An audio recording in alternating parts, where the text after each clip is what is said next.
What's up, everyone? Welcome to This Day in Philly Sports History for March 19th, 2025. I'm your host, Jim Montgomery. Welcome to a Wednesday edition of the podcast. Happy Hump Day to everyone out there. Feeling much better today, so let's get into it. And we'll start with the big story in Philly sports yesterday. And Brandon Graham announced his retirement from the NFL after 15 years, all with the Eagles.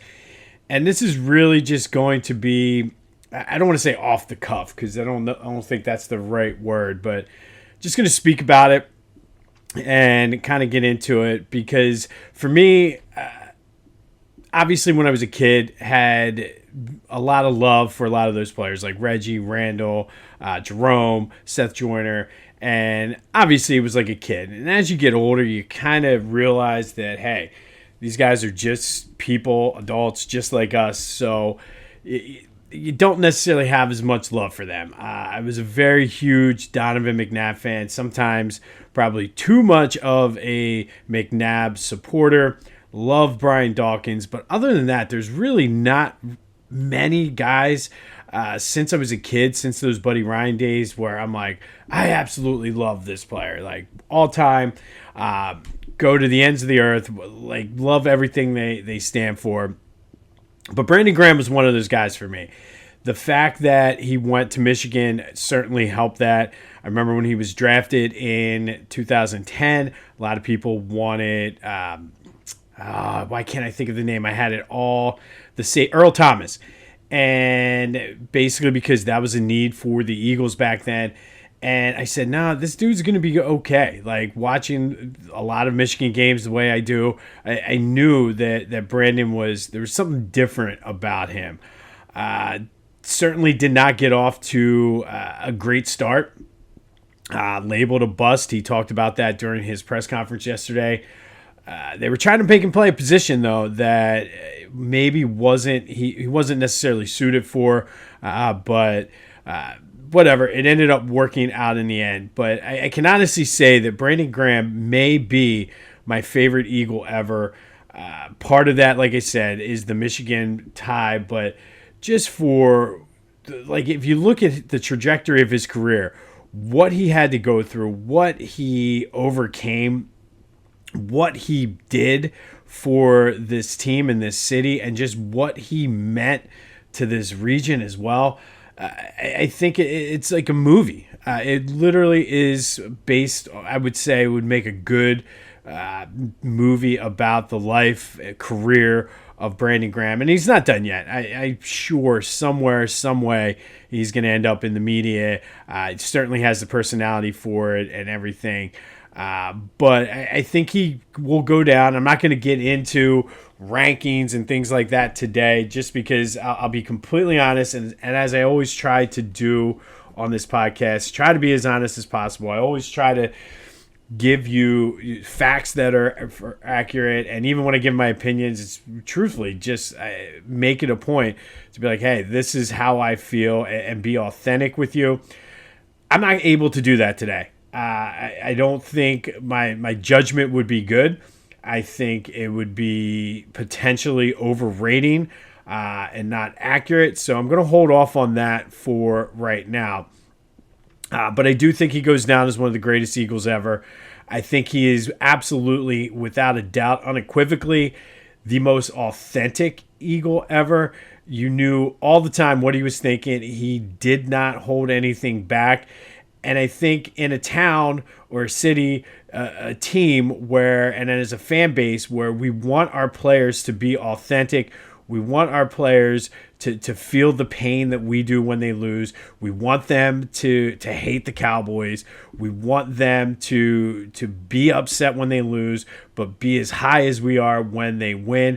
Brandon Graham was that guy. He, like I said, you knew what he was feeling. And in his speech, like I said, he talked about the whole depression that he went into when he received that bus label and how it really did get to him. But through the help of some of the players and his wife, he was able to overcome it and honestly become a legend.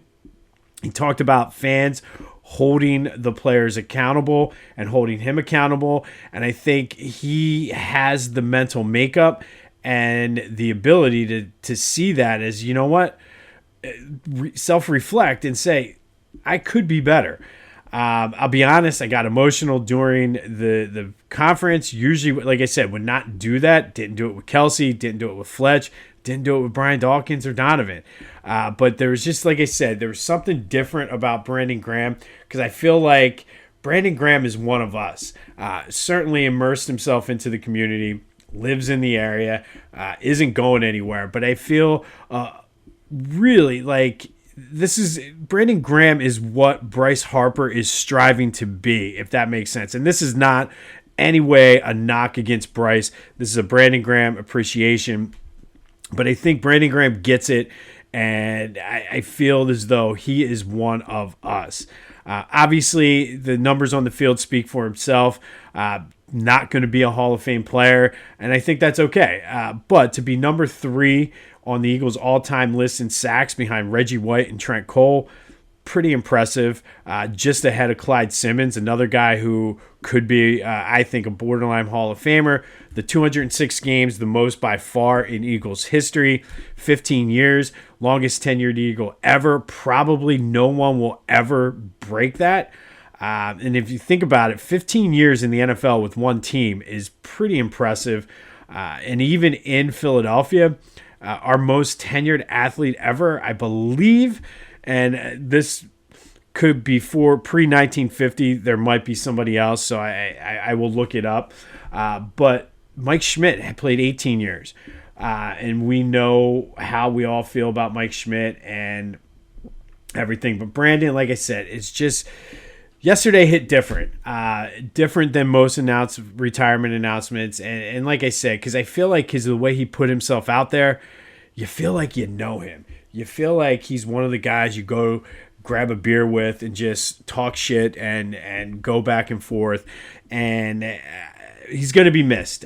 Certainly a great career, 2 Super Bowl titles, one of a handful of guys in Philadelphia history to win 2 titles in the city of Philadelphia. I think off the top of my head, Bednarik, obviously the 74, 75 Flyers. You had a lot of guys on that 48-49 team, but truthfully, it's an Eagles town. And I mean, you got Bednarik, Brandon Graham, Lane, Rick Lovato, and why can't I think of the name of our kicker right now? I always thought Rick Lovato was going to be the guy. I cannot think of the name of our kicker for the life of me. It'll come to me. But Jake Elliott.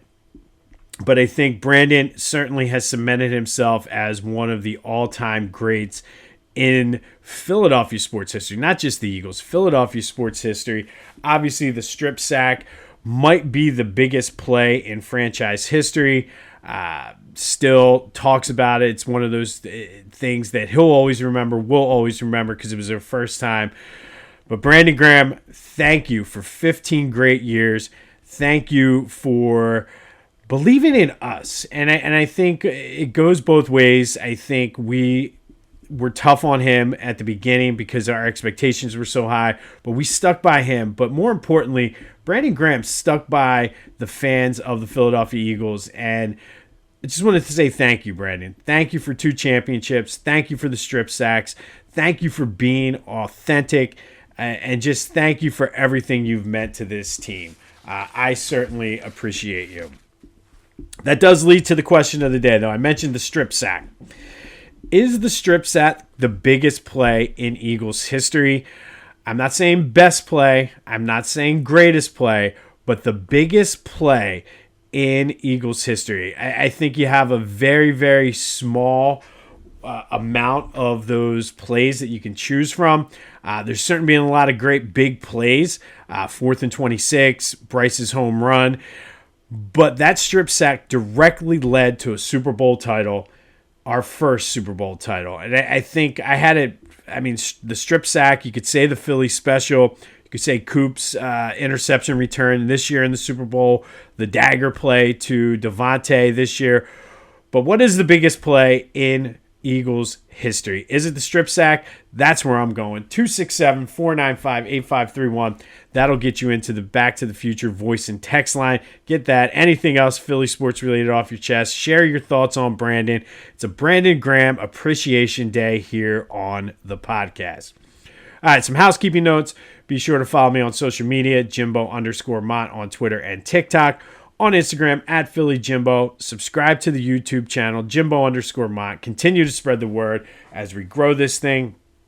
I've been talking to you about Lenny Wagner, the author of Playing with the Best, One Man's Journey Through the Golden Era of Sports, biography about Walter French, Morristown, New Jersey native who played pro baseball, played pro football, played at a high level college basketball, one of the greatest to ever play, and somebody who we didn't hear about. So be sure to check out Lenny and his book.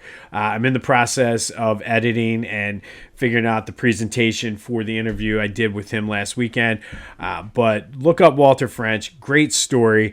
And if you are interested in the book, Lenny tonight is going to be at the Riverside Historical Society in Riverside, New Jersey, signing books, copies of his books at 7. So go check him out. And if you do go and check out Lenny, be sure to mention that you heard it from me. But stay tuned for that. First week of April is when I plan on airing the bits and pieces from the interview. But Lenny Wagner tonight at the Riverside Historical Society at 7, signing his book, Playing with the Best, One Man's Journey Through the Golden Era of Sports, the Walter French story. All right, let's start that, or not start. Let's go then to a recap of yesterday's question of the day. We did a little bit. It was a big day for Wilt Chamberlain yesterday, and I asked you, everybody talks about the GOAT between MJ, Kobe, and LeBron, but nobody talks really about the big men. And I asked, who was the best big man in NBA history? Really no surprise. 60% said Wilt Chamberlain, but a lot of this was drawn down generational lines. Bill Russell got 20%, followed by Kareem and Shaq. But I think Ken from Wyncote probably summed it up the best. He said, Wilt is the greatest big man to ever play the game, and it's not even close. And it's hard to argue that if you look at the numbers. Dave up in Scranton did mention that as a Sixers fan, it pains him to say this, but he was going to go Bill Russell because of the titles. But I guess it's hard to argue that because he was probably the most dominant and best player on those teams. However, he played with a ton of Hall of Fame talent as well, where Wilt never really had that luxury. And the 1 year he did have Hall of Fame talent around him, they put together one of the greatest seasons in the history of the NBA. But thank you, as always, for participating in the question of the day. Wilt Chamberlain, as voted on by you, the listeners, 60% of you think he's the greatest big man in the history of the game. Sixers are in Oklahoma City tonight to take on the Thunder. And a lot of talk has gone around the league about Quentin Grimes and kind of an underrated pickup by the Sixers. Everybody's talking about the Mavs getting rid of Luka, but Quentin Grimes has been on a tear since coming to the Sixers, and a lot of people were asking me yesterday, he is a restricted free agent at the end of the season, so there is a stronger possibility that he could be back with the Sixers, depending. I think a lot over these next 15, 16 games is going to determine sort of the makeup of this lineup. But Quentin Grimes, proven to be a player. Phillies, Cristopher Sanchez looks amazing. They have him playing and pitching on the road. If you remember last year, his splits between the home and away were completely different. Pitched on the road yesterday, 5 innings pitched, gave up no runs, had 2 strikeouts. His velocity is getting up there in the mid to high 90s, which is a good sign. But he's looked absolutely sharp in spring training this year. From a bullpen perspective, Jose Alvarado and Orion Corcoran both look good again. Not giving up any runs in there. I think Corcoran gave up a hit. But other than that, they're looking sharp. And, of course, Castellanos, the ever opportunistic. As soon as Brandon Graham announced he was retiring, he hit a home run. So Castellanos just has a knack for when big events happen. hitting a home run. So hopefully we have a lot of big events happen this year and Cassidy's home run numbers go up. But the Phils are back in action today against the Yankees. We're almost a week away, hard to believe, from opening day. Next week, we will do a little bit of a Phillies preview with some predictions and picks and things like that. So stay tuned for next week. Be sure to check out my boys at the Clashing Conferences podcast.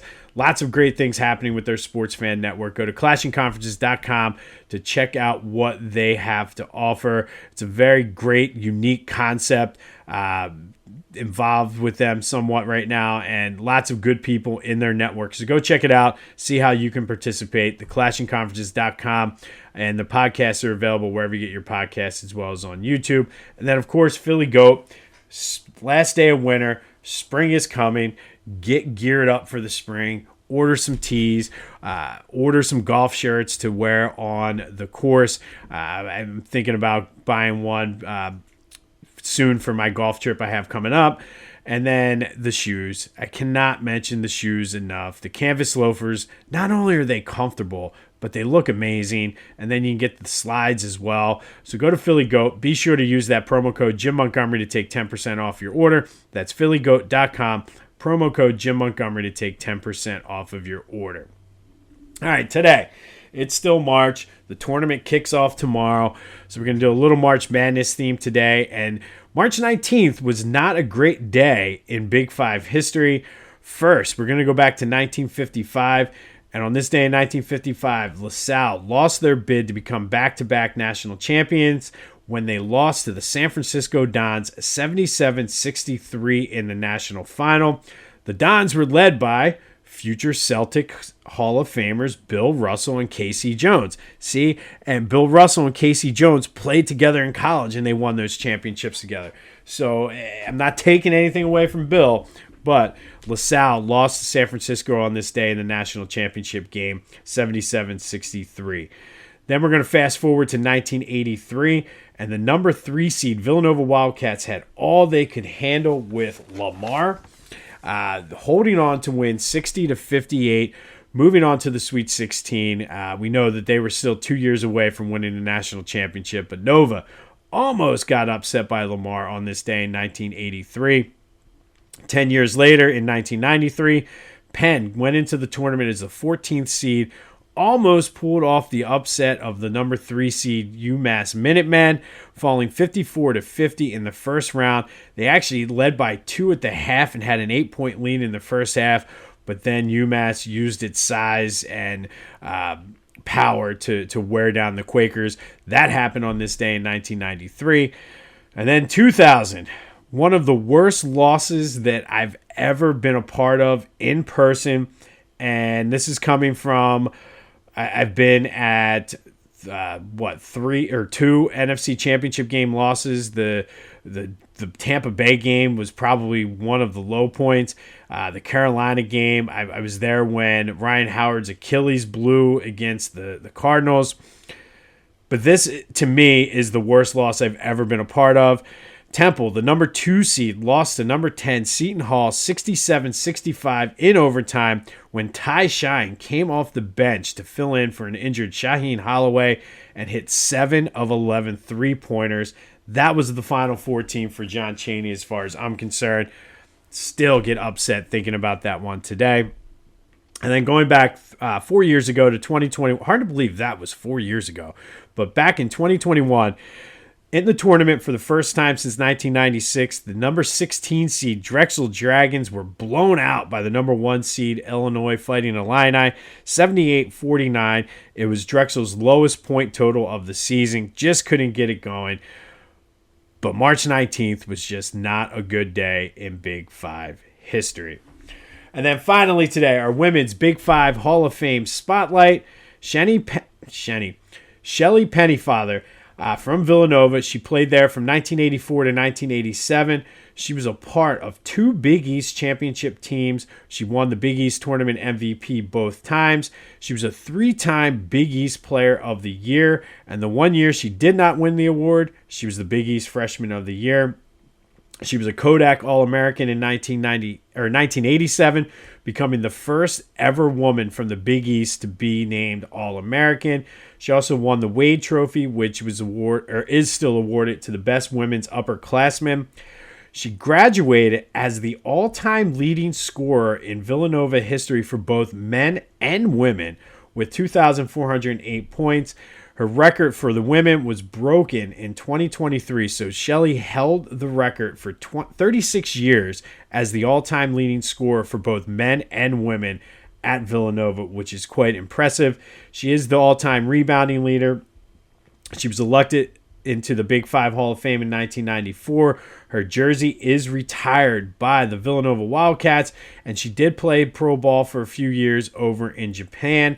But Shelly Pennefather, one of the greatest to ever do it, not only in the Big East, but or from Villanova, but in the Big Five, but also the Big East, winning 3 Big East Players of the Year, kind of set the stage and set the tone for what those UConn teams would do in the Big East years later. But first All-American ever in Big East history, obviously the first one in Villanova history. Shelly Pennefather, today we salute you as our Women's Big Five Hall of Fame spotlight. March 19th was not good for the Big Five. Like I said, that 2000 Temple loss to Seton Hall still haunts me to this day. We were sitting there after the Lafayette game in the first round. Once we saw Seton Hall had won, we were like, all right, making plans to go to Syracuse the next weekend, and just tie shine got hot. It's March Madness. That's what happens. Not a good day in Big Five history. We'll have more on the Phillies, Sixers, and Flyers tomorrow. But it's all about Brandon Graham today. Is the strip sack the greatest play biggest play in Eagles history, in Philadelphia history? Let me know your thoughts on that. But Brandon, thank you for 15 great years. Thank you for everything you've done for this community. You will be missed. I know it's just you're shifting. You still are going to be in the area. You're still going to be involved. But like I said, I took that one. I knew it was coming. But yesterday hit me a little bit different than most players when they retired. So Brandon, thank you for everything. This has been This Day in Philly Sports History for March 19th, 2025. My name is Jim Montgomery. Go have yourselves a Wednesday. And until next time, I'll see you when I see you.